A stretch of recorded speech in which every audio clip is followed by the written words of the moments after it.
Welcome, and thank you for attending our webinar. I have some housekeeping notes before we begin. Because of sound quality, it's necessary to keep you muted throughout the program.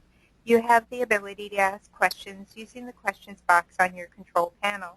As a provider of continuing education, ICS follows specific guidelines and regulations when presenting continuing education events. We appreciate your professionalism and honesty in accurately recording the number of CE hours you attend during any given program. We recommend you be on this webinar screen for the full webinar. The system can tell if you pull up another screen, such as your email, and will show you as inattentive during that time. ICS bases the amount of time you are attentive when considering your CE hours. Polling questions are asked during the webinar. They're also used to gauge your attendance and CE credit hours. You must have your pop-up blockers turned off or hold down your CTRL key in order for the polling questions to work properly. If the polling questions don't function for you, simply write down the question and your answer and fax or email it to me or type your answer in the questions box. The session next week, you will need to have ICD-10 code books on hand to flip through as you go through the program. We do have them for sale at the office, and they are $92.50 for the member rate or $112.50 for the non-member rate. There's a form on our website at www.iowadcs.org, and under latest news, just scroll down to the May 7th posting to get the form. For those watching the recording, polling questions don't function, and depending on when you watch this recording, we may be out of ICD-10 books, so you might want to call and make sure we have some available. Today, we welcome Dr. Ted Arkfeld to assist us in implementing ICD-10. This is a 2-hour webinar, and it's the third in a series of 4. We will be taking a 10-minute break around 1:30. Dr. Arkfeld graduated from Northwestern College of Chiropractic in 1988. In 2007, after being in clinical practice for over 19 years, he became a certified professional coder and full-time compliance consultant. In the fall of 2010, Dr. Arkfeld and Genius Solutions launched the National Academy of Chiropractic Coders. This is the first national organization to provide education and a certification for doctors of chiropractic and their insurance staff. He has also authored 2 textbooks and is a much sought-out speaker for state conventions. Join me in welcoming Dr. Ted Arkfeld. Thanks, Denise, and welcome back, everybody. The way changes have been occurring so rapidly in healthcare lately, it's been a couple weeks since we last had one of these sessions, and I can assure you that there's been no more changes. ICD-10 is still scheduled to go on October 1st of 2015. Today's session 3, is on mechanism of trauma. And Denise prior had said anybody that is asked for records or in an audit or review, to contact the society, which I think is great. I get the pleasure of working with a lot of state associations, and quite honestly, not all of them will be as proactive like that as yours is. So I think that's really a nice feature that they're offering. Now, with mechanism of trauma, I do represent doctors going through audits and help them with Medicare and Blue Cross audits. And what I have seen is, especially Wisconsin Physician Services, they started taking a real hardline stance on patients coming back for supportive care. So if you had Mrs. Jones that was a Medicare patient, she comes in with a low back condition, and you treated her for 4 to 6 weeks, released her from care, and a few weeks later she presents to your office again with a flare-up. I've seen where Wisconsin Physician Services has started to look at those cases more closely and even prompted audits on those, saying that when Mrs. Jones returned for a second round of care, that was actually a continuation of the first round, or in what they called it, supportive care. Now, remember, this was the opinion of the nurse case workers at Wisconsin Physician Services. And some of that was spawned because a clear-cut mechanism of trauma or injury was not outlined in the documentation of the doctor. Okay, so we're going to go into a lot of different terminology and everything today. The MS initial stands for Master's of Science degree in biomechanical trauma.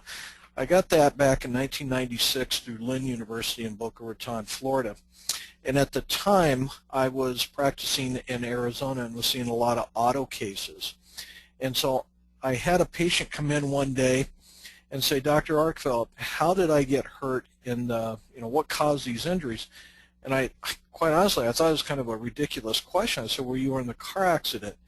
And she said, no, what caused the injury? I was in a low impact collision, and what caused those injuries? And I really couldn't answer the question because we were taught to identify injuries and to then provide a diagnosis. We weren't really taught in chiropractic school mechanisms of trauma or mechanisms of injury. And so that got me started. I went to a bunch of Dr. Croft, Arthur Croft's classes, Spine Research Institute of San Diego, and that ultimately led to the master's degree.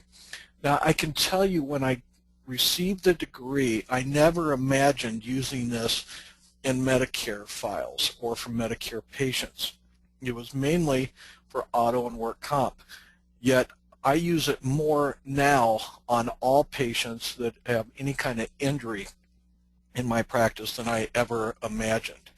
So we're going to give you some real basics today on biomechanics or mechanisms of injury that you can start using. And the reason we need to use this is that there's a chapter 20 in the ICD-10 book. It's all on etiology. And the reason I think that this is going to be really good for us with respect to ICD-10 is that we're now going to have codes, etiology codes, to express exactly what was that mechanism that caused Mrs. Jones to come back in and seek care, even though she had been released from active care a few weeks earlier. So from a statistical analysis, these new codes are going to be really, really good for us. And it is my hope that it's going to curtail some of these ridiculous post-payment audits.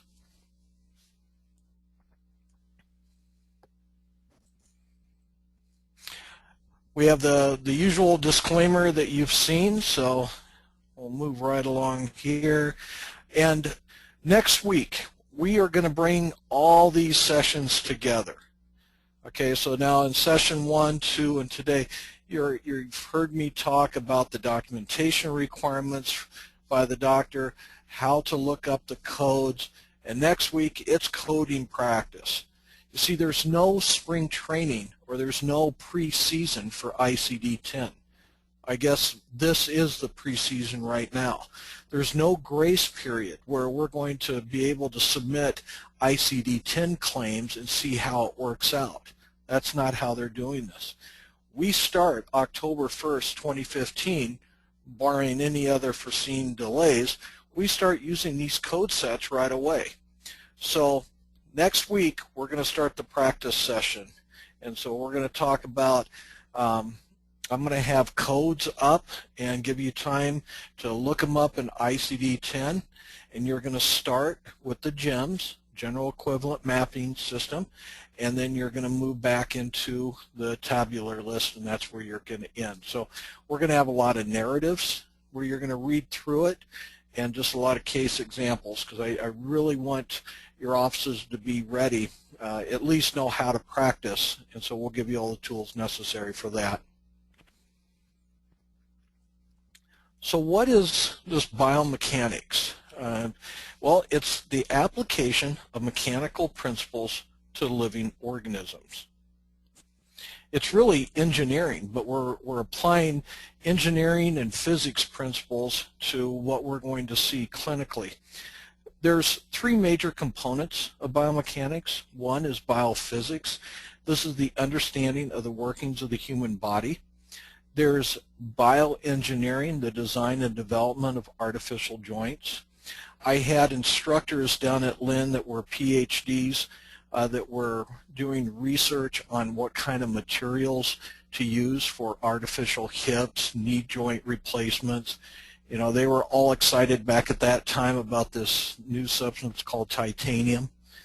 You know, so they were very heavily involved with bioengineering. And then there's what we're going to use, biomechanical trauma. And this is the study of effects of rapid trauma to the body. And I wouldn't even say it has to be rapid trauma. We're going to go over today micro trauma and things that repetitive trauma and how it can affect the body. So what you're going to do is, in your history process, if I can get you to start thinking along these terms and maybe add some other questions to the history process, if you can start to visualize the mechanism of these injuries, then you're going to be able to identify the injury pattern, and from there you're going to be able to go in and say, okay, I just need to narrow down now through my examination the specific anatomical part that's been affected. And we've talked about that in the past. We've talked about differentiating the tissue involvement so that we can isolate what is the exact anatomical area that's been affected. And that's crucial for ICD-10 because ICD-10 is about specificity. So biomechanical trauma is the science that determines injury causation. You know, we all know that if somebody lifts and twists a heavy box, that's going to place a lot of strain on the disc. You know, so we're going to get into more things like this. I'm going to give you some terms. The main terms that I really want you to focus in on is going to be compression forces and tensile forces, because we're going to see those every day in practice, and they're always going to be coupled together. So when there's a compressive force on one side of the spine, there will always be a tensile force on another. So those are the two main ones that we'll be seeing on a daily basis. Why do we need to know this? Well, we need to understand what it's going to take to cause a particular injury. And not just so much for your auto or work comp, where injury causation is huge. You know, that can make or break a case right there. But now we're starting to see this in other aspects, especially like in Medicare. They're wanting to know what the causation is. Why is Mrs. Jones coming back in? You know, the administrative law judges sometimes just do not understand that our Medicare patients who have chronic ailments, you know, they have chronic conditions, arthritis, degenerative disc disease, you know, that those structures cannot handle the stresses placed upon them. They're not 20-year-old spines anymore. At a certain point, there's going to be a failure. There's going to be, in biomechanical principle terminology, a yield point. And when that yield point occurs, that sets the tone for injury. You know, so this isn't just for auto and work comp or rapid trauma or sports injuries anymore. This is for when Mrs. Jones is out raking leaves or whatever in the garden, you know, what's going to cause that injury. So why do we need to know? Well, do you treat patients with injuries? Do you have personal injury? And I'm not talking just auto cases. Personal injury can be slips and falls anywhere. Do you treat workers' compensation? Are you a sports-related physician? Are you a team physician? I work with our high school here with the football team and basketball, and I use this injury mechanism all the time. You know, you ride along the sidelines, and unfortunately you see a kid come along and plant his left foot, and his body goes one way and his leg goes the other, and there's a shear strain that occurs to the knee. Then, you know, I pretty much have an idea what was the injury to the knee by the time I get out to the field. What about around the house? You know, the weekend warriors. How many of you are seeing patients coming in on Mondays with increased pain because, you know, now they're able to get out, at least up here in northern Michigan. Finally, the weather's been really nice. And yesterday, I was just packed in the morning with all my weekend warriors that are out doing yard work and having all sorts of new aches and pains. Acute injuries, repetitive or chronic injuries. So that's why we need to know about this. Also, because of ICD-10. You know, again, starting October 1st, 2015, we go to ICD-10. And etiology will play a major part in these diagnosis codes. So you are going to need to know the mechanisms of the injury.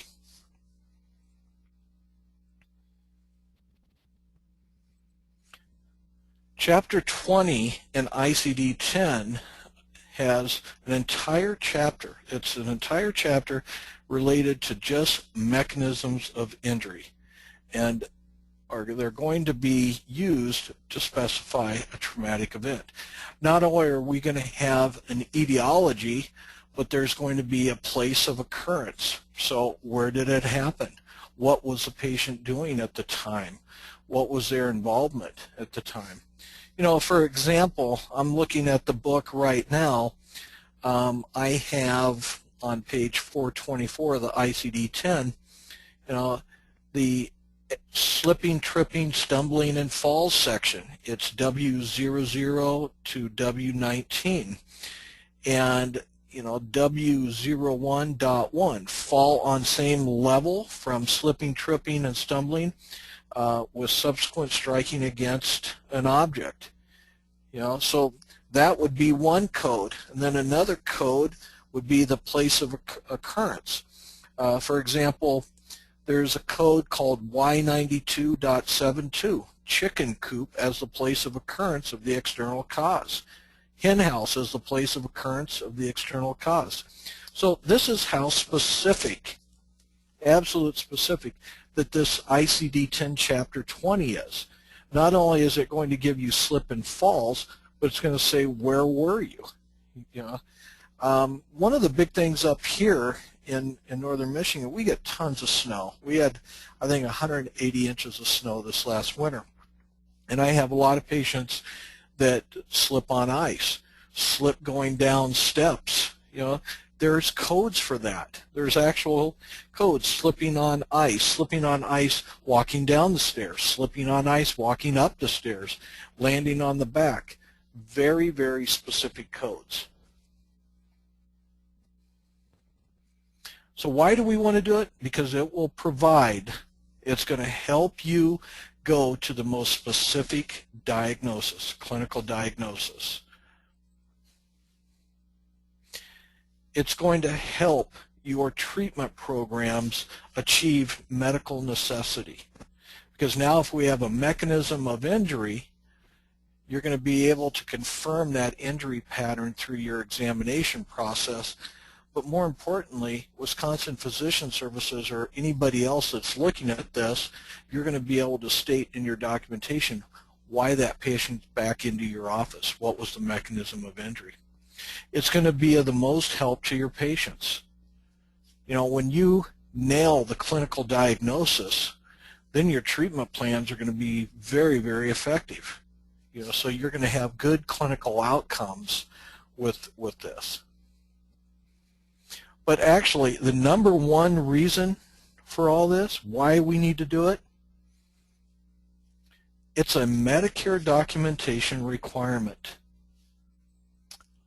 The Medicare manual states that we must have a mechanism of injury for the initial visit. There's some light time bed reading for you right there.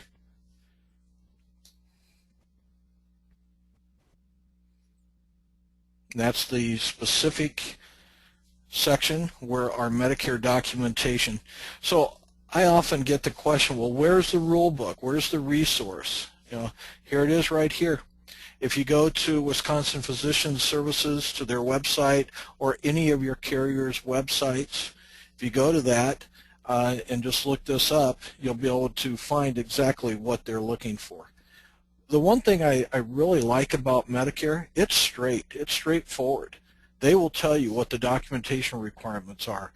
You know, I was on the phone with a pain management specialist out of Alabama last week, and they're just having a terrible time at his office with Blue Cross Blue Shield. They're saying that his services are not medically necessary, and when he asks for anything in writing, they say, well, those are internal office memos. You can't get that. You know, so it's not just us. I bring that up for a couple reasons. It's not just us. We kind of think that the chiropractors are being picked on, but it's not just us. It's all providers. So at least Medicare is pretty straightforward on what they expect from us, and we can use that when it comes to these audits or these review situations. And I took this right out of the manual. So the documentation requirement, initial visit. Now remember that the initial visit isn't the initial visit they come into your office. It's the initial visit for any new condition and you're starting a new treatment plan up. All right, so description of present illness, including mechanism of trauma. Okay, so we need to get that in there. And let's say that you don't know. A lot of times the patients don't know. It's perfectly acceptable to state that the mechanism of injury was insidious onset. So call it like you see it. Okay, what do we need? What do we need to become, you know, biomechanists here, I guess? Well, many of you are thinking, geez, I don't know, all this stuff, it seems like it's just overwhelming, all these documentation requirements. Well, you need a basic knowledge of anatomy. We have that as chiropractors. You need a basic knowledge of physiology. We'll check that one off too. We have that. We're going to talk about loads. Loads are forces or stresses necessary to cause injury. And so we're going to isolate two specific loads. And that's, again, going to be compressive forces and tensile forces. And so you're going to see as you go through here, what are the loads necessary to cause an injury? And then what kind of injury would you suspect would arise out of those loads? So the expected symptoms from such an injury. So this is a nice little flow chart to kind of help you along this whole mechanism of injury journey. So first of all, you got to describe the injury or the accident, and that's going to come from the patient's history. So they're going to tell you what occurred. You know, what was their posture when the injury occurred? Were they looking to the right, to the left? How much were they lifting? How much was the weight that they were lifting? Were they lifting and twisting to the right? And so then they're going to tell you, they're going to say, and this is where I hurt. So they're going to give you the location. Define the injury pattern is really nothing more than describing the location of where they're hurting. And that should correlate with the injury and the accident. You know, to give you an idea of or example of that, let's say just it's a car accident and a patient describes that they were in a frontal collision and there was an airbag deployment. Okay, so the injury or accident, frontal collision, airbag deployed, smacked him in the chest and the head. Well, the injury pattern that they're describing now is headaches. Maybe they had a loss of consciousness. You know, you may have seen on the examination bruising in the chest or black eyes or whatever. So that's how the injury pattern coincides with the injury and accident. And then define the load necessary to produce the injury pattern. Well, in that case, they got hit pretty hard with this exploding airbag. That's a compressive force that struck them. Okay? And define the mechanism necessary to produce the injury pattern. And then does your examination findings, are they consistent with the load and the injury mechanism? So does your history and does your examination all correlate to what the patient's presenting with? And if it does, then you have injury causation defined. So this one particular injury or accident, is now the injury causation. And we just define that, and you can put that in your notes. So injury causation is going to require obtaining a more thorough history, which results in building a strong foundation of objective data. And that's what healthcare is right now. You know, it's all about getting to numbers, building rock-solid documentation to provide the medical necessity for your services. Doctor, it's now a good time for a So let's get question. in. Okay, Would that be all right? that would be great. Okay, if everyone will hold down their CTRL key, I'm going to launch the poll now. And then I did want to touch on the insidious onset, if I might. Sure. WPS Medicare is not accepting that in documentation. They'll deny the code if you put insidious onset. They will accept if you document that you talked to the patient and tried to figure out the mechanism of trauma, but the patient couldn't tell you. If you document that, they'll accept that. So the documentation verbiage on that then would be mechanism of injury unknown. Unknown, yeah, but you have to document that you had a conversation with the patient in order for them to accept it. Which, you know, what's kind of funny about that is an insidious onset is the same thing as an unknown mechanism of injury. I know. But you gotta. I know. It's a game. It's just playing their game. I know. Unfortunately. Our the CAC for WPS Medicare, the chiropractic CAC members have been really working hard to try and get WPS to change their minds about that. So, yeah. So don't write insidious onset, but instead document that you had a conversation with the patient and you could not determine the cause. So, okay, I only have 85% voted, so I've got a couple more people out there who probably need to get a quick vote in. 90%. Is there another person or two? I'm going to close the poll in a few seconds. Okay. All right. Oh, here they come.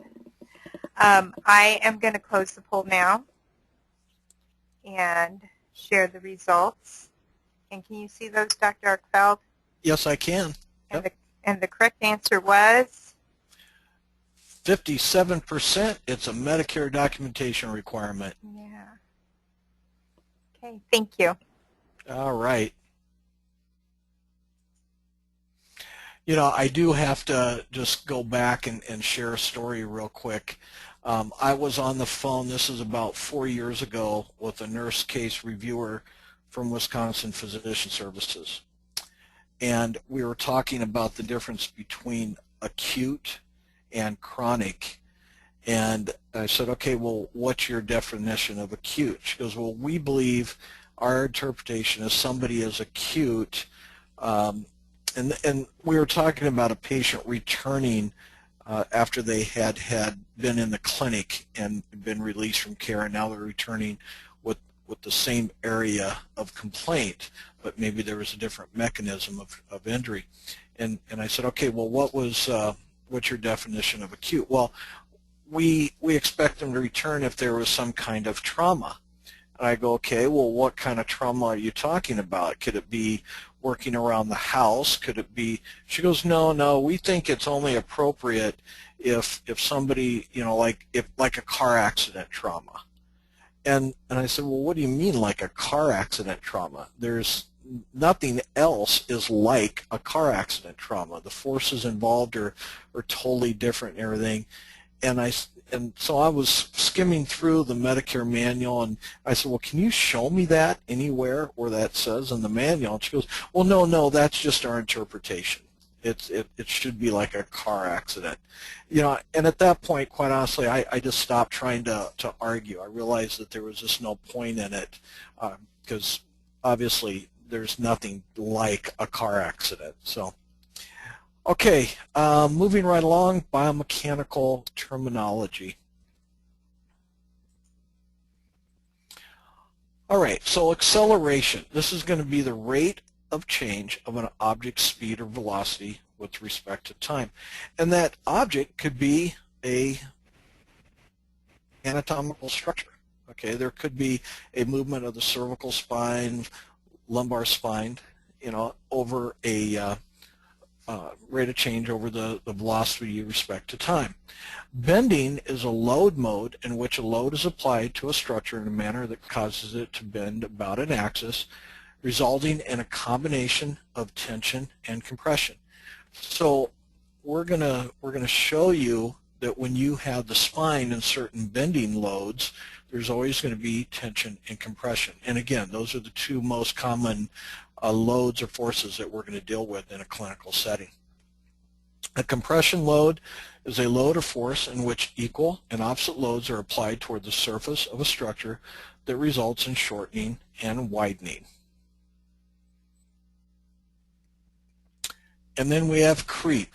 It's a continued deformation of soft tissue due to a constant load being applied over an extended period of time. So to give you an example of creep, if you have a lumbar disc that is in a constant state of compression, there's going to be deformation of that soft tissue. There's going to be a change in the structure of the disc. And over a period of time, there's going to actually be deformation of that, which could result in tearing of the disc, which can ultimately lead to multiple tears, and then the herniation of the nucleus pulposus out to where it starts to impede or impinge upon a dorsal root ganglion or other nervous structure.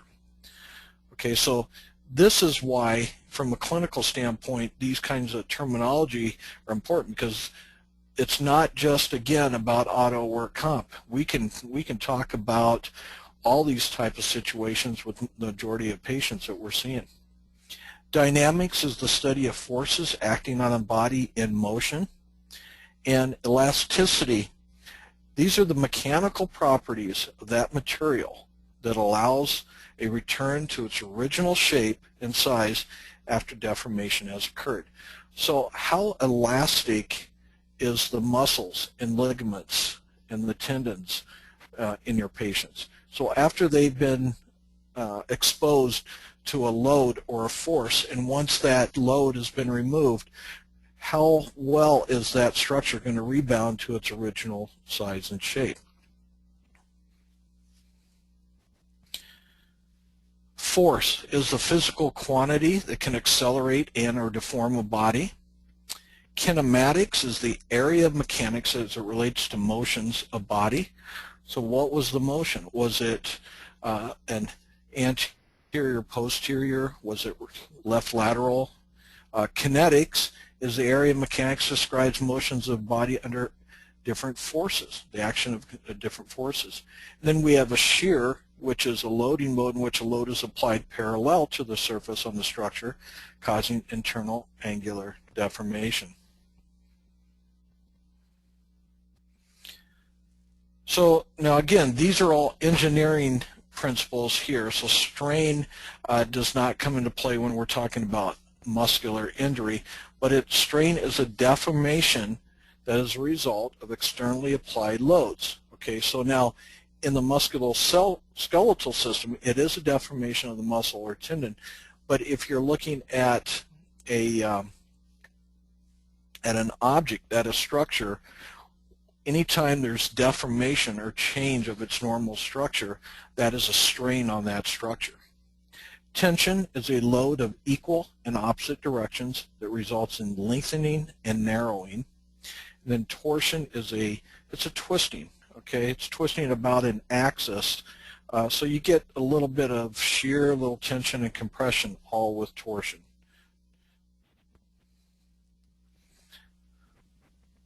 Now, biomechanical properties, so any external force acting on the muscle is the resistance or the load. Okay, so during a muscular force, a torque or turning turning movement is generated on the involved joint, which is called a moment. So right now that guy's holding up that 20-pound weight, and we got resistance or an external force acting on that. That's a load moment right there. So when a muscle tension is sufficient and it will override the resistance of a specific body part and the muscle will shorten and joint movement proceeds, this is called concentric loading. So if we were to go back and this guy raises that up, that weight up, that's going to be a concentric loading. Now the opposite occurs when there's a stretch applied to an activated muscle and there's an increased tension. That's called eccentric loading. And these are both mechanisms of trauma. You can have concentric loading because there's too much resistance and after a while the muscle just gives out, or there's eccentric loading again and there's too much resistance or a load and there's failure of the muscle or tendon. So the injury mechanisms that we're going to deal with typically are going to be dynamic microtraumas. And this may help you explain our Medicare patients who say they can't explain how they were injured. So hopefully this will help with your history process and where you dig a little bit deeper and ask them some more questions. Because they may say, I have no idea what happened, and this may be the nuggets you're looking for. So dynamic movements require the muscle to change lengths, concentric and eccentric loading to produce work. Right? That makes sense. During dynamic loading, the frequency and the mass of the loads are important indicators for potential injury. So if there's sufficient time that exists between the loading of the muscles, the interruption of circulation to the muscles is transient, which reduces the likelihood of injury. So when somebody is producing work and they're doing concentric and eccentric loading, moving up and down, as long as there's sufficient time in between or the frequency is spread out, then the blood flow can return to normal and the muscles can get the nutrients that they need. All right? But when that time doesn't exist and the loading continues, then you're going to start getting that muscle that's under a constant loading environment. And it turns into an ischemic environment. They're not getting the blood supply, they're not getting the nutrients, and they're not getting rid of the waste materials from the cells. And that leads to muscle fatigue. Muscle fatigue lowers the threshold for that structure to be able to handle those loads, and eventually it breaks down. So a good example of that is walking up flights of stairs. We start feeling that lactic acid building up. We're not getting rid of the waste materials. So now, to put this into clinical practice, you've got your patients out right now doing yard work, bent and static postures. And they're placing these loads, so there's, especially if they're on their knees and bent forward, they're placing tensile loads on those lumbar paraspinal muscles, and they're not allowing sufficient time in between, and now you're going to get muscle fatigue. There's not going to be the proper blood flow to that area, and maybe, they have problems with their vascular compromise anyway, so there's going to be a lower threshold for injury with these patients anyway. So muscle fatigue equals lower threshold for injury. Muscle fatigue equals shortened and tightened muscles. Short and tight muscles equal decreased strength and movement. And ultimately, this results in myofascial trigger points and chronic muscular soreness. All right, so you take and do your history, you find out what they were doing, whether at home or at work, and you can start getting a clearer picture of what's going on with these patients. So during dynamic lifts, there will exist a force-time relationship. So the longer the muscles are contracted and exposed to a load, the greater the force buildup in the muscle, which if large enough can lead to muscular failure. which goes into, you know, Denise, I don't know if it's too early to do our second polling question, but it kind of is right here. Here's our... Oh, yeah, we can certainly do it. Are you ready to do it now? Okay. Or Yeah, we can go ahead and okay. do it now because this is the polling question. So when a muscle goes into failure, from a clinical standpoint, it is called what? Okay, I'll launch. Hold down your CTRL key, and I'll launch the poll now.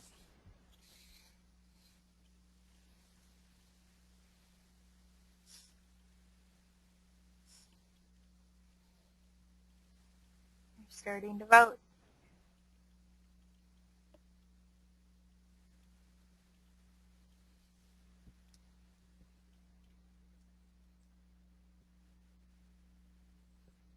%. So I have a few more out there who need to vote. If it didn't pop up for you, type it in the questions box, send it to me later, and we'll get you marked down that you're at least behind the screen looking at it. Oh, 100% voted. Awesome. I'm going to close it and share. So,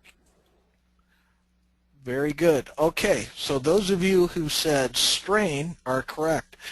Whenever a muscle is injured or placed into tension or excessive loads cause a yield point on that, that is called a strain. Now, a sprain would occur with the ligaments.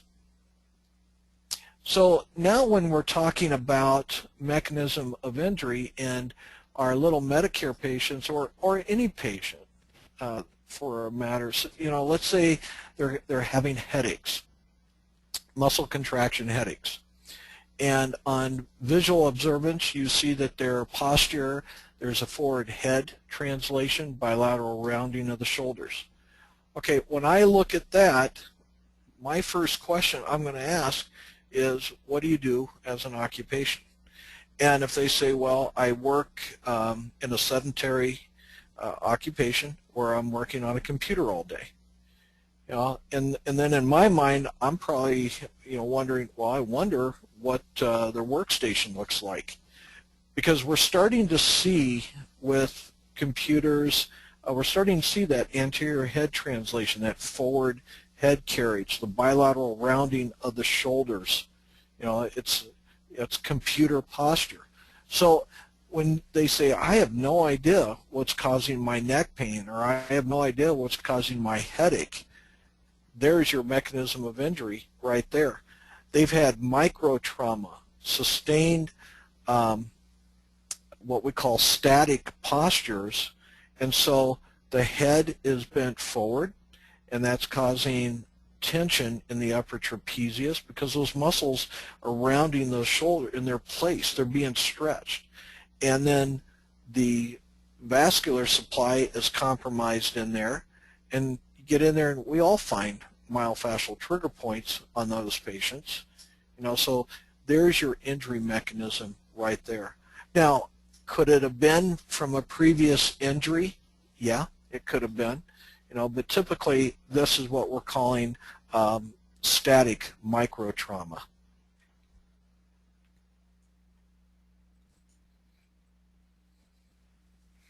So static injury mechanisms are going to be as a result of increased muscular tension, decreased circulation, increased buildup of waste products, muscle fatigue, and decreased threshold for injury.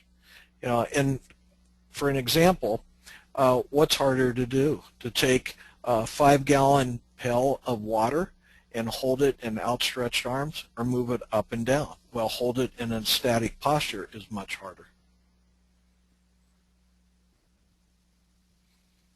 So during muscle contractions, there is a resulting force that is exerted on the bony levers. This is called tension. And when the tension is sufficient enough, it's going to cause movement. Okay, now when forces acting upon the anatomical sites reach a certain loading level, results. And that's when we get the mechanisms of failure. Doctor, we're having a bit of sound issue. Do you want to repeat the last couple sentences? Sure. Thanks. when the forces acting upon the anatomical sites reach certain loading levels, then failure or injury will result. And those loading levels are based on the internal structures or properties of whatever structure that is. There's whole textbooks, there's resource books where they have done experiments and will tell exactly what's the failure point of an Achilles tendon, what's the failure point of a hamstring, what's the failure point of a humerus. So depending on the properties of the anatomical structure and the forces, that will determine the mechanisms of failure. So tensile loading or tension, the most common cause of injury to ligaments, tendons, and muscles. So anytime any of these soft tissue structures are placed in static loading where they're being pulled apart or stretched, that's tensile loading. And if this happens over a very quick duration of time, and actually that's what happens in rear impact collisions, even if there's minor impact or minor property damage. The anatomical structures of the head and neck are rapidly accelerated, and that's what's causing the injuries.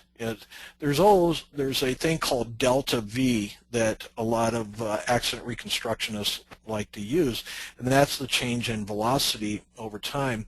Well, I think it's the acceleration over time. We know that if somebody is moved slowly over time, the chances of injury are a lot less.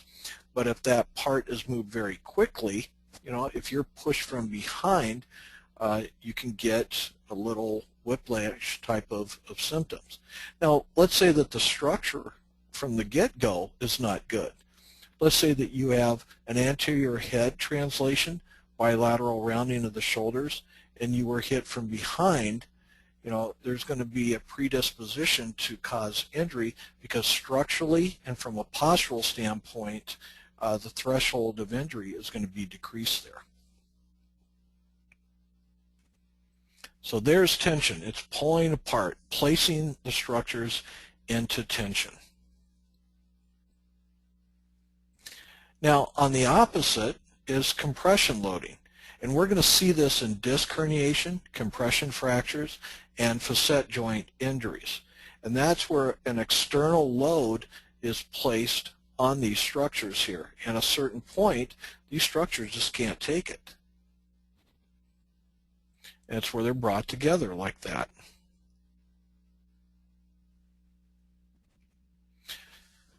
Now, shear loading is most commonly seen in what we call acceleration-deceleration injuries. And acceleration-deceleration injuries have seen most of the attention with motor vehicle crashes, but this can also be in any kind of sports-related injury as well, you know, where somebody was accelerating, their foot got stuck, and then there was a sudden deceleration. You get a shear loading. So these are going to be mainly seen in the near knee joint, but you can also see these, for example, in a cervical spine. So if a patient was looking straight ahead and that they were not prepared for the impact and they had a rear impact collision, their head is going to go back as their torso is going forward.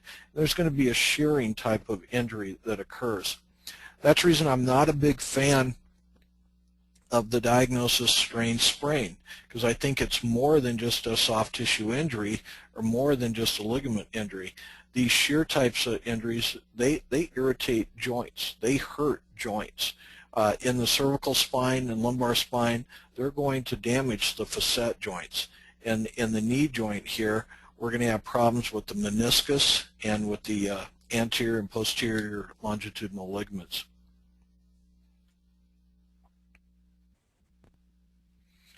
So when you look at all the different forces acting on a motion segment, and a motion segment is the vertebrae above and below and the disc in between. So we do pretty good with axial forces as long as we get a little break from those forces every once in a while. But if our structure is good, and chiropractic is all about structure, so from A to P, if we have a nice straight spine with no curvature, we typically can handle the axial forces pretty good. But if those axial forces become sufficient enough, that's going to transmit through and cause problems with the end plate. And then we're going to get Schmorl's nodes, which if you see that on an x-ray, Schmorl's nodes means that there is an irritation to the disc. So anterior to posterior force, and then we have our lateral bending movements. These are all the range of motion, right? The range of motion that we go through when we examine the patient. So right here explains a lot of our exam. We can justify or validate the forces that we're acting on these structures from a biomechanical standpoint through our range of motion and just a few orthopedic tests right here.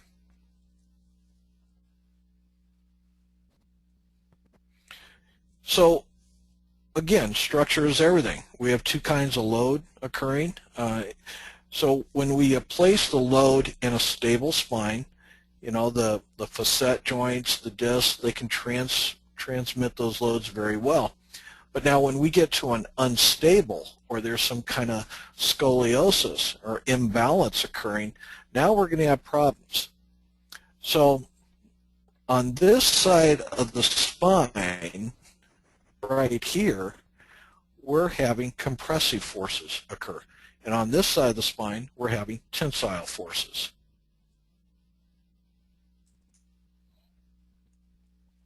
So you'll see in just about every condition that we treat, these two loads are going to be responsible or affecting the spine. There's going to be compressive, or there's going to be tensile or tension. So for example, if this was the lumbar spine and it was in right lateral flexion, you know, the anatomical areas that we could suspect could be a problem with the compression forces is going to be the posterior aspect of the disc, and then the facet joints. And then the muscles that are placed in tension here, we would typically see probably some myofascial trigger points or palpatory tenderness because they're placed, they're elongated now, and they're placed in tension.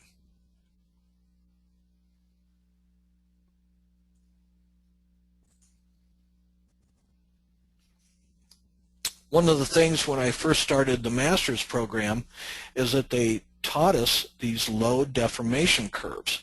And this is for any material or any structure.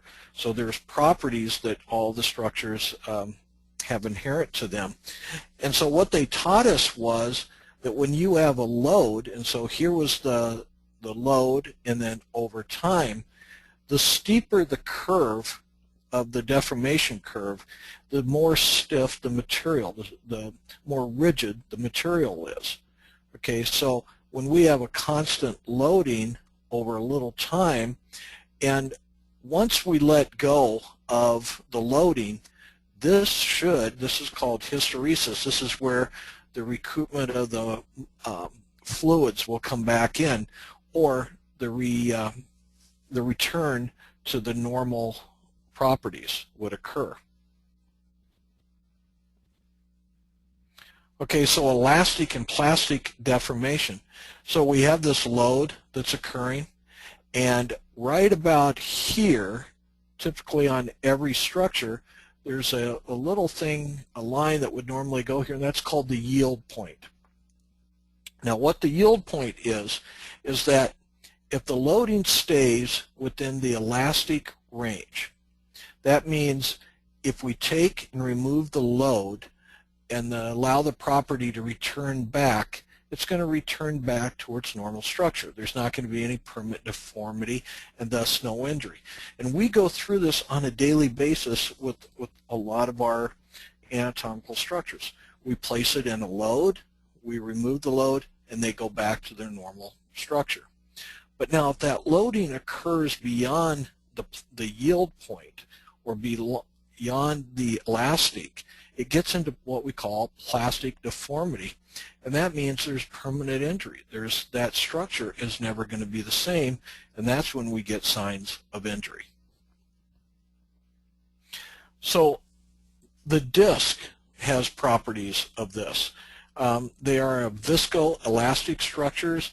They exhibit creep. So when a load is applied and held under constant pressure, they're going to deform.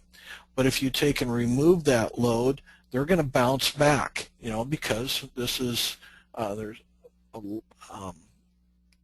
based on water. We're always, taller in the morning than we are at the end of the day. So this is creep behavior. So as long as we don't plastically deform the nucleus, we're going to be good, or the annulus, we're going to be good. Now, I did have a patient in the other day. How does it apply to a clinical setting? I had a patient in the other day that stated that he was putting his dock in, lifting 10 80-pound segments and turning to the right and left when placing the segments into the water. And about the 8th segment, he felt this real sharp, just took him to his knees type of pain down the low back. No pain going into the extremity or down, no sciatica, just deep, sharp pain in the low back. We used to say that that was a muscle strain, just a simple strain sprain. What we know now is that it isn't. What that actually is occurring is that these annulus fibers are having little tears in them. It can be concentric tears, or it can be radial tears right on across. But they have a lot of nerves in them, and there's a tear in there. The reason I bring that up, because the ICD-10 has a huge segment on disc problems. Is it a disc herniation? Is it a disc displacement? So this is where the mechanism of injury is going to allow you to differentiate between possibly a disc herniation and a disc displacement. You're not going to have to go and order a discogram where they inject a disc with dye and then have the patient go get a CT scan to see this dye leak out. You can now do it by the mechanism of injury and by the history and the examination findings. So the single motion segment, again, is the vertebrae above, vertebrae below, the disc, and then we have our facet joints put there. And so the disc and the facet joints typically transmit those loads, can handle those axial forces. But now when those facet joints become hypertrophied and arthritic, they can't handle the loads anymore. Or when the disc starts to lose water and starts to lose height and starts to become more rigid, and we have degenerative disc disease now, it can't handle the loads, the axial loads that are transmitted, and so the facet joints start to take on more, and then they eventually become hypertrophic.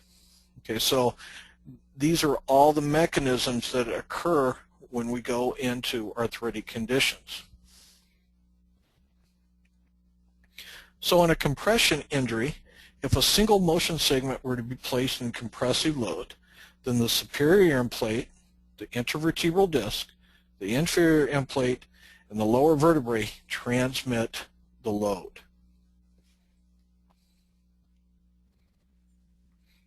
And some of the pain factors that are going to play into mechanisms of injury for the low back is heavy physical work, static work postures, frequent bending and twisting, lifting, pulling, and pushing, repetitive work, vibrations, psychological and psychosocial factors as well.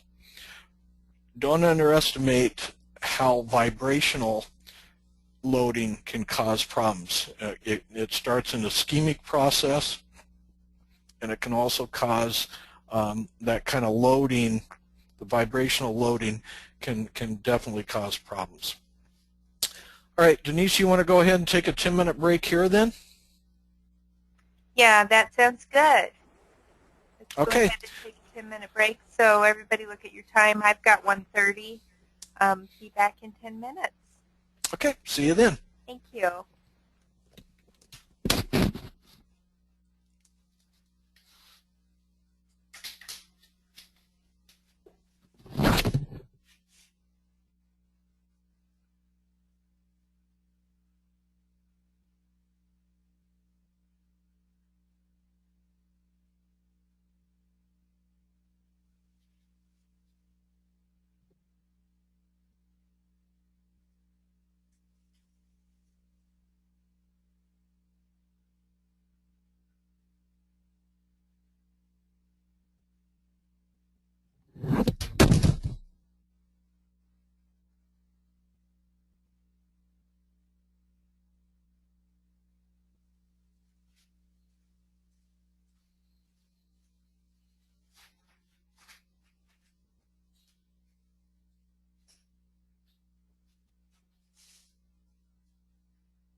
Dr. Arkfeld? I'm here.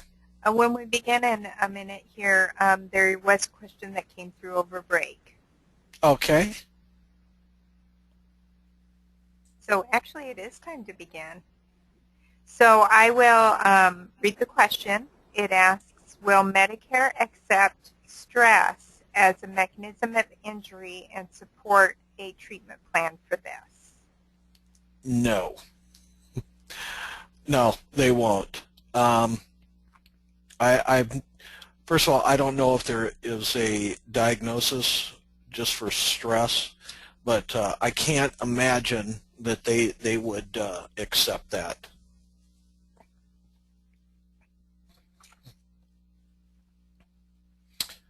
All right, so we're ready to go again? Yep, we're all set. Thanks. Okay. All right, well, moving right along.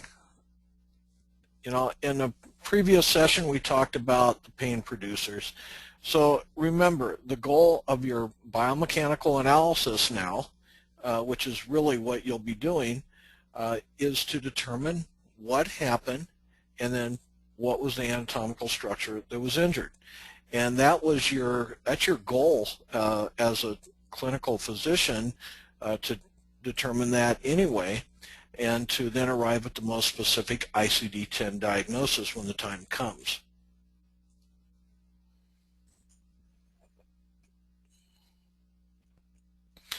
All right, so let's go over bringing this into documentation now and how you would take and use mechanisms of injury to support everything. And so we have our patient, Mr. Low Back Pain, and he's complaining of low back pain that was brought on by raking leaves. The onset date was October 28th, 2009, and he indicated that he has had this complaint multiple times previous to this episode, and the primary complaint is getting worse since the onset. So he stated that he was raking leaves for a prolonged period of time and began to have low back complaints shortly after. He stated that he was turned to the side, raking from left to right, and bent over somewhat for about 2 hours when he began to have pain in the right L4, S1 areas. This morning when waking up, he had pain on both sides of his low back. So the big things here is that turn to the side, raking from left to right, and so we have a little torsion going on there, and bent over, and so it happened for 2 hours, and he began to have it on the right L4, S1 areas. Okay. So now, Mr. Low Back Pain indicated on his visit today he has been feeling constant, moderate pain in the lower back area. It's restricted movement as well as stiffness and sore. Generalized left lumbar, left SI, right lumbar, right SI. And he says it's worse due to rising from a chair, bending, repetitious movements, and that on a scale of 1 to 10, it's at a 4 right now. Okay, so the injury description, let's go back to that flow chart that we had laid out earlier. So the description of the injury or the mechanism here. So he said that he was side raking left to right for 2 hours. The injury pattern now is in the lower back. Okay, so just from these two areas right here, you should start to think, okay, what is the anatomical structures that are causing the problems? And what I'm thinking is left to right and bent over. So when he's going to right, he's compressing the right anatomical structures. And that's going to be mainly the facet joints and then the posterior aspect of the disc. So there's compression going on right there. And then when he goes from left to right, he's now placing that left-sided spine in tension. So he's irritating those muscles, I would think. So review of systems, he's good with the genital, urinary, and gastrointestinal. Past medical history is unremarkable. Family history is unremarkable. Social history, married, 2 children, never uses tobacco products. Now, the reason that this is important with the history is if he was a smoker, we know that research has told us that smoking causes vascular problems. So if he had had a history of smoking, then we're starting to think, okay, the blood flow just isn't as good as what it should be. It's going to cause an ischemic environment to both the musculature and the disc structures. We have our oswestry right here. So when we graded this out, it was a 52. So even the pain of 4, again, that's based on a subjective response of the patient, and this guy's probably a pretty tough guy, and he's just not, it's probably really worse than what he really wants to let on, but it's really starting to affect his normal activities of daily living. And we've got a 52 now that falls within a severe disability, okay, and it's gradually worsening. He's a 68-year-old male in mild distress, and we have our vital signs, general appearance statement. Minor sign, it was present bilaterally, so he's walking up those thighs to get to a erect posture. Tripod sign was present. He had to brace himself while sitting. And now we get into our orthopedic test. And this is kind of a review of what we talked about last week on how we take those orthopedic tests and neurological tests and support the diagnosis. So Kemp's test standing, so there was localized pain in the right L4-S1 facet joints.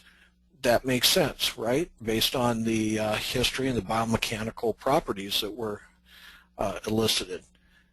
Becker's test was negative, Valsalva, everything was pretty good there. So it really isn't a, we're not thinking disc, it's more facet oriented. Lasag's test negative, Patrick's, Eli healed a buttock. Okay, we got some SI joint involvement, Knackless, Yeoman, so we all have the SI, which makes sense too.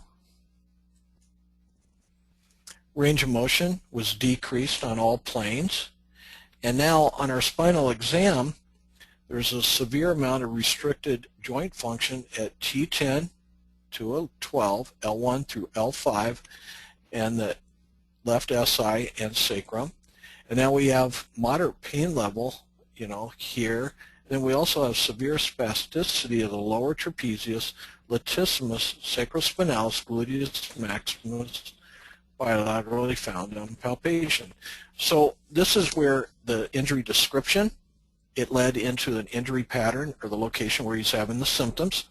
And now our examination findings corroborate what he has told us in both the description and the history, and then led us to this diagnosis. Now this is ICD-10, or ICD-9, I'm sorry. So this is a Medicare patient, so we'd start off with 739.3, segmental dysfunction, lumbosacral region, and then we have a facet syndrome. Come back with our pelvic region, spasm of the muscle because we have spasticity right here. We have the sacral area involved, and then I end with the lumbar spine pain. So this is going to equate into a 3 to 4 region spinal manipulation, 98941 code. And we put into the assessment. So this is an acute care. The patient experienced an exacerbation, which is defined. And what I did is I took Medicare's definition of all this, and I put this right into my notes. So I'm going to use their own verbiage to satisfy my medical necessity. So the patient has experienced an exacerbation, which is defined as an increase in the severity of a disease or any of its signs or symptoms, typically due to a significant irritation or flare of patient's complaint without a specific incident, maybe secondary performing activities of daily living. Okay, he was raking the leaves. All right, now I get into the discussion. So now we're going to talk about the mechanism of injury. And I know this looks like a lot, but in my EHR, I have these macros set up, so I'm not typing this in on everything. I pretty much have the macros set, and I'll just put it based on what the patient presents with. So if Mr. Low Back Pain was a previous patient of mine, and now he's coming back in, I want to head off any potential review, or if they request his records, they're going to get this initial examination, and hopefully that just nips anything in the bud right then and there. So the patient stated he was raking from left to right, which would place a repetitive rotary movement on the lumbar spine, with compressive forces loading on the right lumbar facet joints and tensile forces on the left paraspinal muscles. The patient's past x-rays clearly indicate degenerative joint disease in the facet joints. However, he was asymptomatic prior to raking the leaves. See, that's a huge phrase right there, because we're talking about injury causation. And so this is where, even with Medicare now, causation is playing a major role in medical necessity for the care. We typically would have seen this in auto or work comp. Now we're starting to see this in Medicare. So that's why I put this phrase in. So if you have patients that you are seeing and they went through active care and now you release them, make sure that you document that release date and be very specific on their condition as that release date, because when that's the baseline now. So if you have a patient that was on a pain scale of, let's say, 0 to 10, when you release them that they are at a 2, and now they come back 4 weeks, 6 weeks, or whatever, the same area of complaint, and now they're at a 4 or 6, by having that last statement, pain scale of 2, or having your oswestries, that's where you set your baselines there. Okay, so he was asymptomatic prior to raking the leaves. The new activity resulted in a mechanism of trauma to the right L4-S1 facet joints and straining of the left paraspinal muscles. This is validated by the history of the event and the examination findings of decreased range of motion. Now I'm coming in and I'm saying, okay, we took a history, I did a mechanism of injury assessment, and all this is backed up by my objective findings on examination. So this is validated by the history of the event, examination findings of decreased range of motion, pain being elicited on KEMS testing, and palpatory spinal tenderness and muscle spasms in the lumbar spine. The mechanism of trauma satisfies the definition of an exacerbation of neuromusculoskeletal condition. The definition per Medicare guidelines state. So now I'm going back and I'm going to use the necessity for treatment that they have in their own manual to validate what I'm doing. The patient must have a significant health problem in the form of a neuromusculoskeletal condition necessitating treatment, and the manipulative services rendered must have a direct therapeutic relationship to the patient's condition and provide reasonable expectation of recovery or improvement of function. The patient must have subluxation of the spine as demonstrated by x-ray or physical exam as described above. Okay. Doctor, we do have a couple questions. Sure. First question, with the new claim forms, do we list all 7, 3, 9, and secondary diagnosis for 3 to 5 regions, where before we could only have 2 739 codes? Okay. Good question. Very good question. You are going to, well, even with the old claim form for Medicare, and again, this is just for a Medicare patient, with the old claim form, you had 4 primary diagnosis slots. And so I know that it was taught, or it was handed down, that you would, even if you had a full spine condition that you were treating, that you would fill those 4 spots up with the primary subluxations for each area.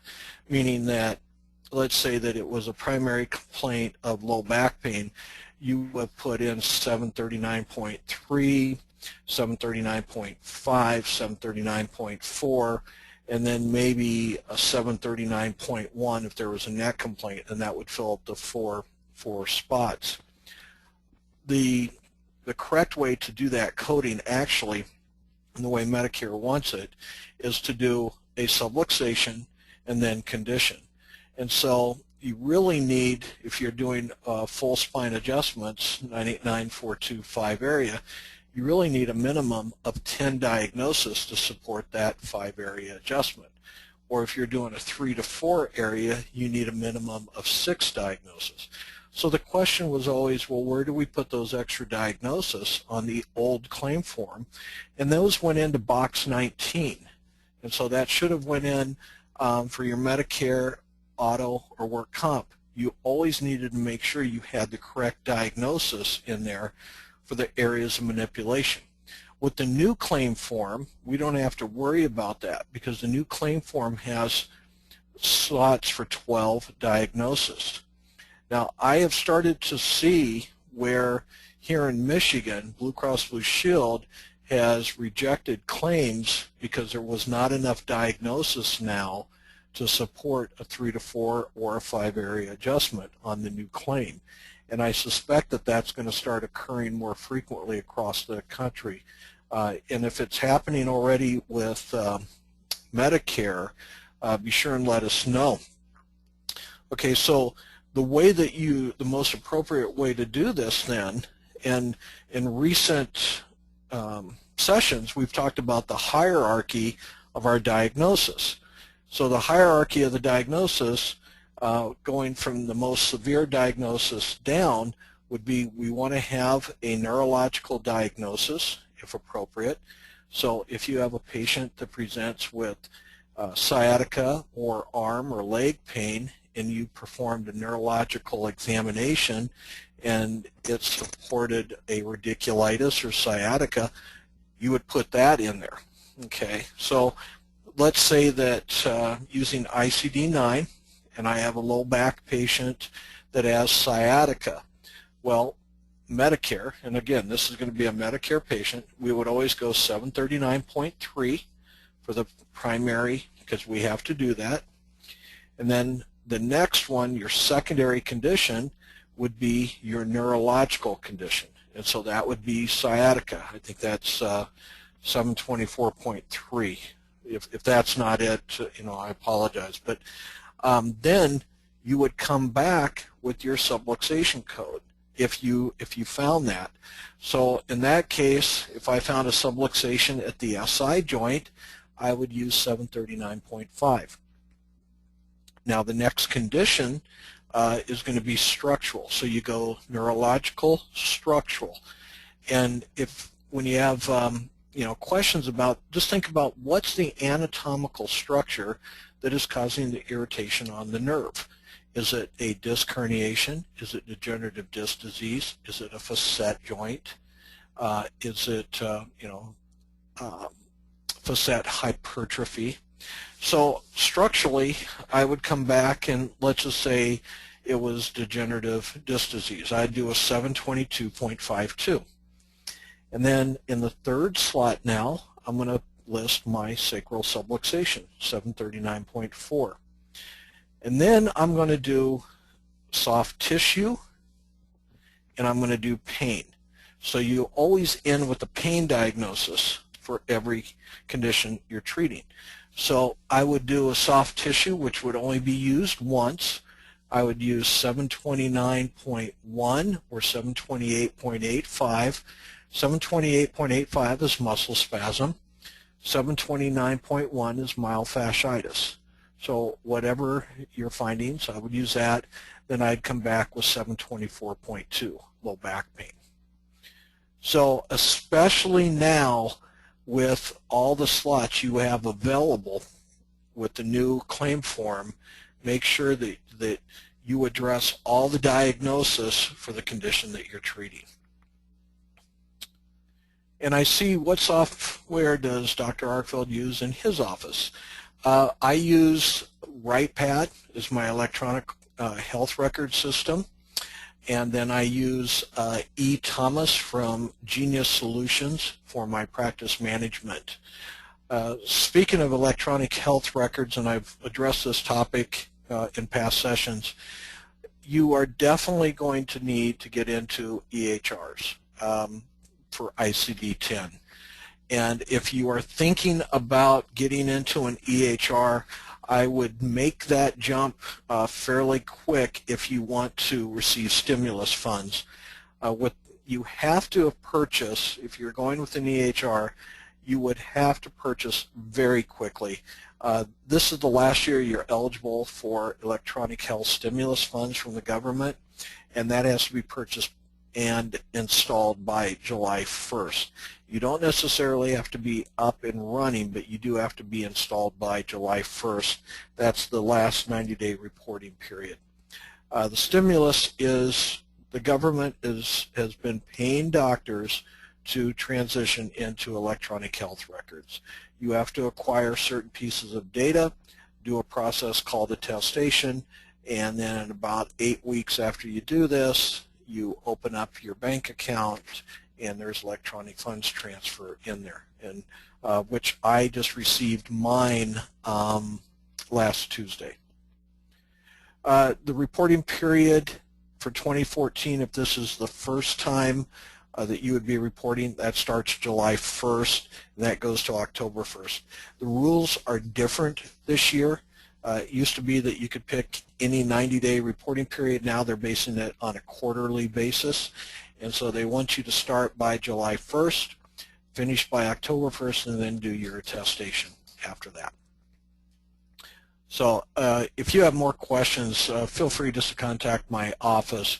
There's a few EHRs that I do recommend based on the needs of the office or the needs of the doctor. Any other questions?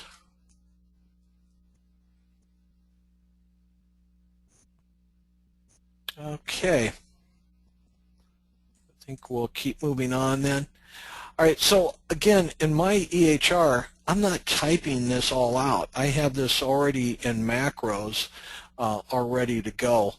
And with ICD-10, if this is your first session with us, ICD-10 is driven by documentation.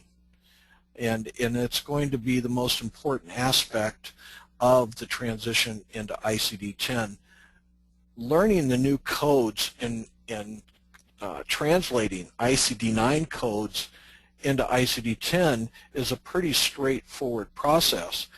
It's the validation of the use of those diagnostic codes by the doctor with their documentation, and then breaking that down, the correct interpretation of the orthopedic and neurological test that is key.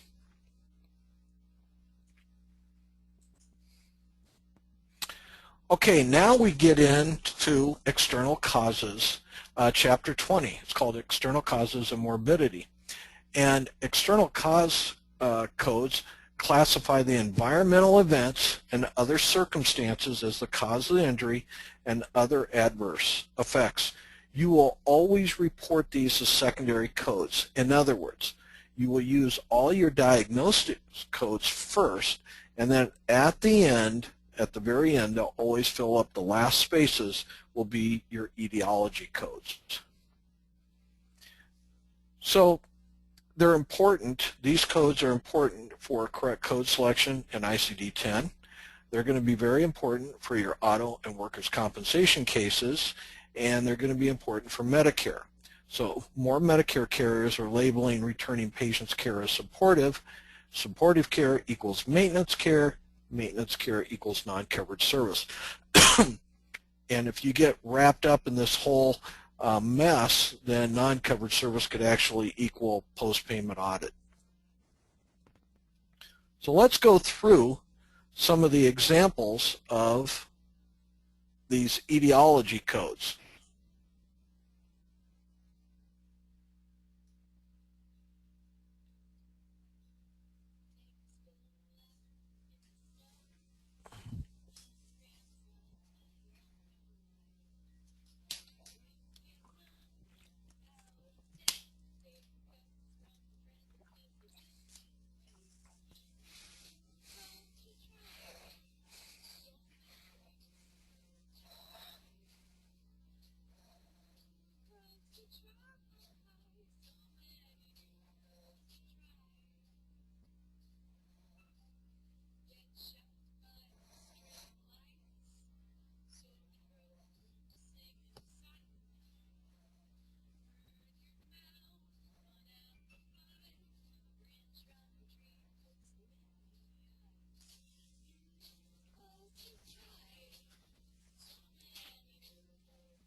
Thought I had more.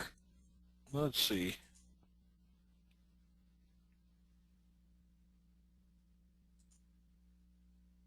No, can't handle that song again. Yeah, I thought I had some more, but we'll move right on. You'll get the idea. There is just about an etiology code for everything you can imagine.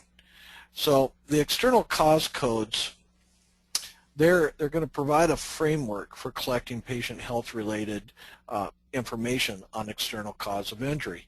And it's going to help determine the manner of injury, the mechanism of injury, and then there are secondary etiology codes, the place of occurrence, the activity, and then the status of the patient at the time of injury. So with these etiology codes, you'll take and put the main one, and that'll stay on the claim all the way through. But the place of occurrence and the activity and the status, you would put that in one time and then on your initial visit and then take it off. Now, I have heard that there's been some people teaching ICD-10 say that you don't need, that this is optional, and I would rather give them too much than not enough. And so a lot of times when you're doing a good history and a good mechanism of injury history, you're going to find this out anyway. So go ahead and put those codes in, and then you'll take them off the next time. So the mechanism will describe how the injury occurred. You know, was it a motor vehicle accident? Is it a fall? Is it contact with something? And it's going to, the place of injury is going to identify where it occurred. Was it a personal residence? Was it a playground? Was it a street? Or was it a place of employment?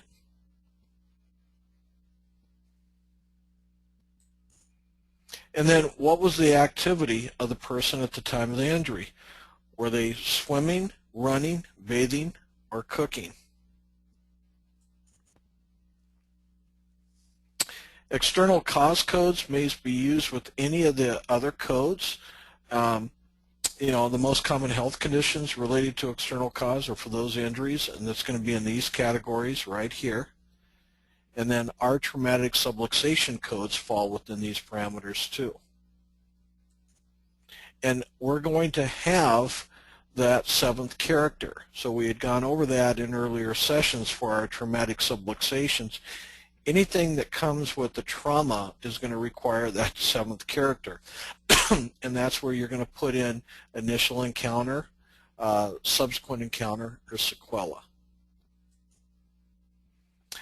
The associated codes: intent, place of occurrence, activity, and again, place, patient status. So where do we start on all this? Well, it's going to start with the history. You know, you're going to take a good history, get your chief complaint, your mechanism of injury, causation, past medical history. I believe it was in a session before that I had went over a former patient of mine that actually had been involved in a motor vehicle accident where she hit black ice and hit a tree. Well, that past medical history and the history of that accident could possibly be very important if you were thinking that those injuries were residuals for the condition the patient was presenting with now. So in that regards, the patient that hit black ice and rolled her car and then hit a tree, you know, this is the kind of diagnosis we were looking at right here. Now the S here is for sequela. So that was, there was a residual left over from this accident. All right, some of the other and I'll go through more examples of, I'll show you the actual chapter 20 and just go through some of the examples in there. But these are one of the things. Heelys. Heelys are those, they're like, they're tennis shoes, and I guess they have little roller blades locked up in them, and kids can pull them out and turn their tennis shoes into roller blades. And so there's actual codes for Healy accidents. There's fall from Heelys, there's Heelys colliding with a stationary object, and there's other Healy accidents. I would have loved to have seen, this committee when they were putting together all these different injury codes, who came up with this. I don't know. Personally, I've never seen anybody that has been involved in a Healy accident. You guys may have, but I have personally never seen anybody. If there's ski accidents, here's another example. Except now we have an excludes one, which you would never use. Snow ski collision with other land transport vehicle. Well, for that we got to go through and look in here. Auto cases. If you treat a lot of auto cases, that section is huge. It takes into account just about every type of scenario you can envision. So V43.5, car driver injured in collision with car, pickup truck, or van and traffic accident. And so you would back this up, you would use this at the very end, and then there's place of occurrence where you would put what kind of street was it? Was it an intersection? And again, I'll go through and show you that in just a little bit here. So no, you're not done in this. We've got some more codes, but you would only use these secondary codes or place of occurrence codes one time on a claim form. So that'd be for the initial visit, and then you would take those off. So again, ICD-10 is going to be driven by clinical documentation, specificity, and again, look at all these right here with the auto cases. And the seventh placeholder will be our episode of care, initial encounter. So what you would do when the time comes, these codes again will stay on throughout the whole course of treatment, but you're going to have to change the seventh character, right? You're going to go from initial visit, so you'd put A for the initial visit, and then subsequent visits you would put a D, and they would stay that way.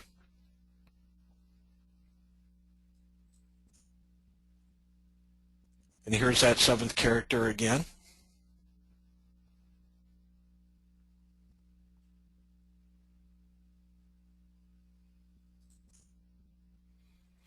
And then we have a little case study.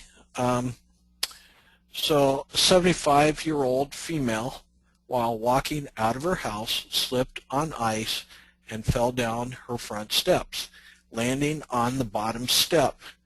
During the fall, she said she was turned to the right and landed on her right hip and buttock. There was immediate pain in the lower right side of her low back. What is the external cause code for her initial visit? Right, so you've got to be very, very specific here. So slipped on ice and fell down her front steps. Okay, fall from steps due to ice and snow, sequela. Nope. Fall from stairs and steps due to ice and snow, initial visit. That's looking pretty good. Unspecified fall due to ice and snow, subsequent visit. No. Okay. This wouldn't work because she's pretty specific on what happened here, and that she fell on her front steps. And then it's not a subsequent, this is her initial, so, and then other fall from one level to another due to ice and snow, initial visit. Now, it could be either this one or, actually I'd go with this one because other fall from one level, now she actually said stairs in here, so I would be more inclined to think that this is going to be B. That's how specific the documentation and why it's going to lead to the most appropriate code. So you see why I'm liking ICD-10 and these etiology, because now, let's say this patient was in, 6 weeks ago. 6 weeks ago we had snow up here still, so this was very probable that that could have occurred. But let's say that I had the 75-year-old patient in earlier for right hip and buttock pain, and I had treated her and released her, and now she falls, and I come in with this type of diagnosis. At the end, I've got my mechanism of trauma and I've got my etiology, and that's going to explain to Wisconsin Physician Services what's going on right there. Okay, so you would take those extra codes, you fill up all your codes on your claim form, and then when you get to the remaining ones, then you put those etiology. So place of occurrence would be on once and then they leave. Okay, now I want to show you, so this is chapter 20, and this is just as how big chapter 20 is. So we have pedestrian injured in collision with other non-motor vehicles. So you have all the pedestrians.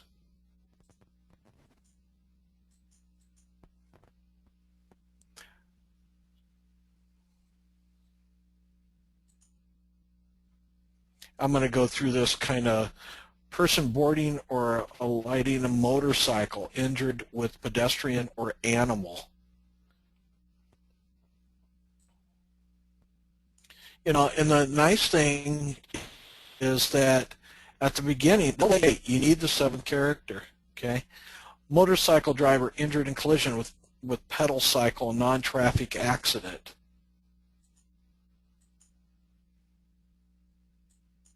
So it just goes on. Let's get,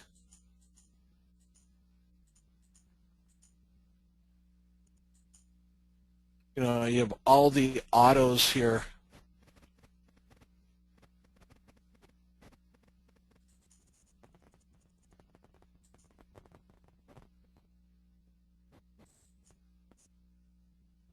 Great, that's not responding now. Here we go.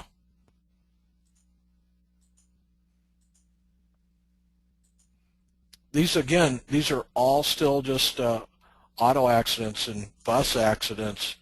And then we have slipping, tripping, stumbling, and falls here. So,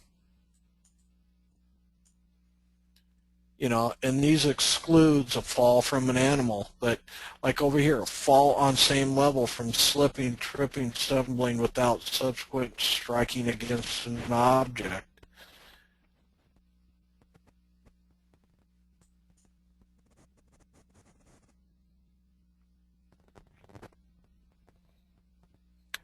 So I think you get the point there, and then there's a lot of them with regards to kitchen accidents and everything. But I want to end today with this case example. This was a actual patient of mine, and he was involved.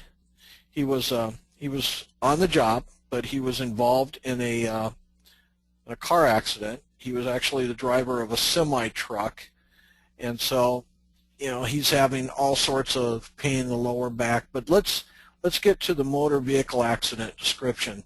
So the patient says he was involved in a motor vehicle accident, and it occurred at 6:30 in the morning, occurred at County Road 612, Crawford County, and this is what he said. He was the driver of a semi-truck.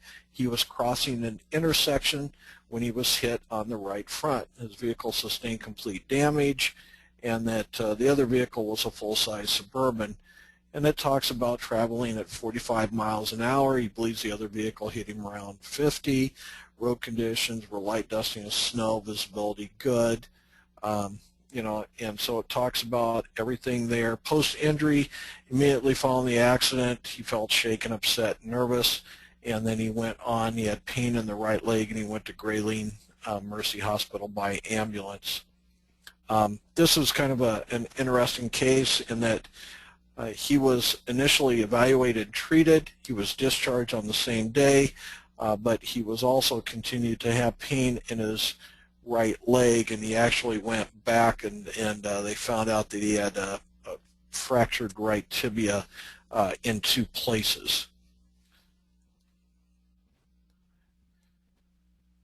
And then we just go through, the rest of the history, and then postural analysis, range of motion, all the orthoneuro tests there.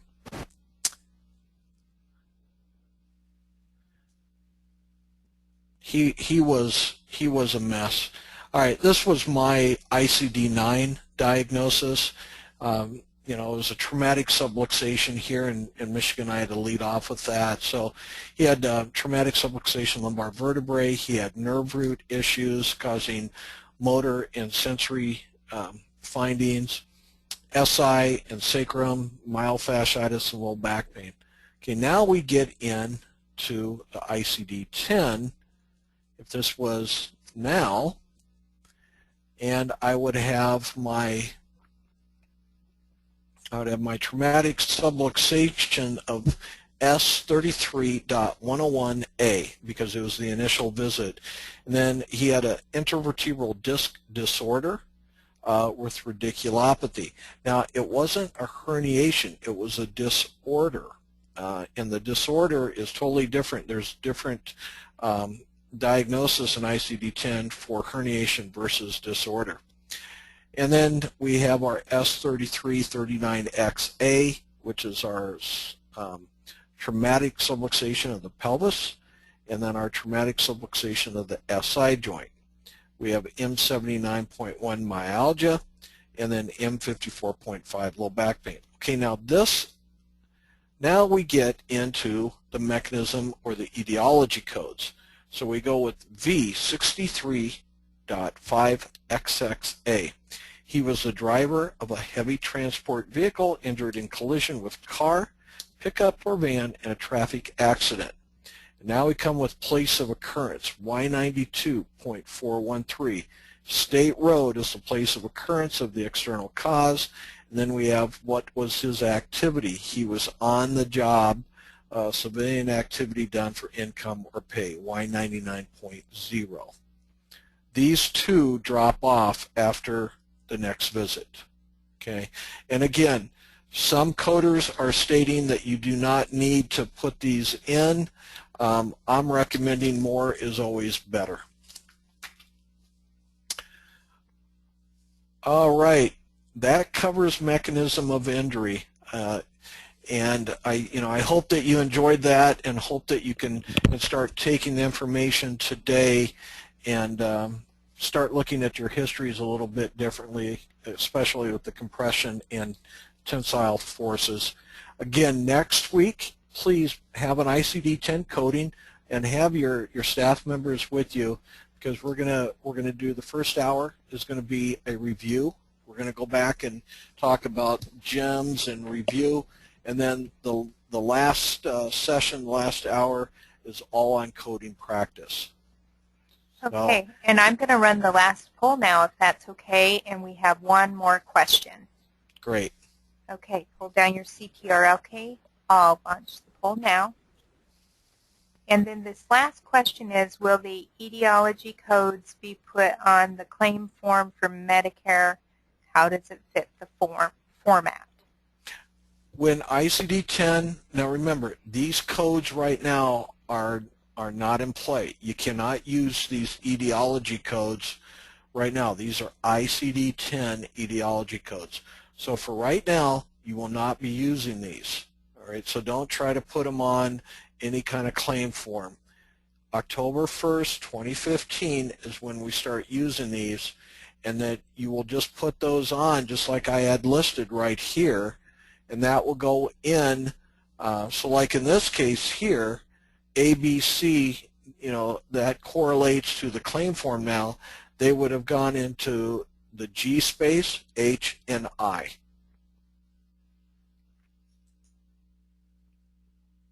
Thank you. We have 82%, 85% voted. I'll be closing the poll in a few seconds, so if you want to hurry and get your vote in, that would be great. If the poll didn't pop up for you, again, just email me or type it in the question box or fax it over to me, and that'll suffice. Okay. I'm going to close the poll now and share the results. Okay, so you do not want to put these in slot A or B. These are always secondary codes. These etiology codes are what we call secondary, and they're going to go in your last slots after you've taken accounted for everything else diagnostically on the patient. Thank you, doctor. Any other questions?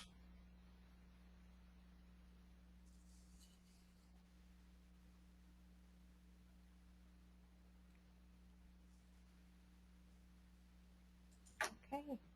I'm not seeing anything unless someone's Okay. typing a really long question. But if we missed you, if you had a question and we missed you, you can email it to me. I can get it to Dr. Arkfeld, and we'll be sure and get it answered.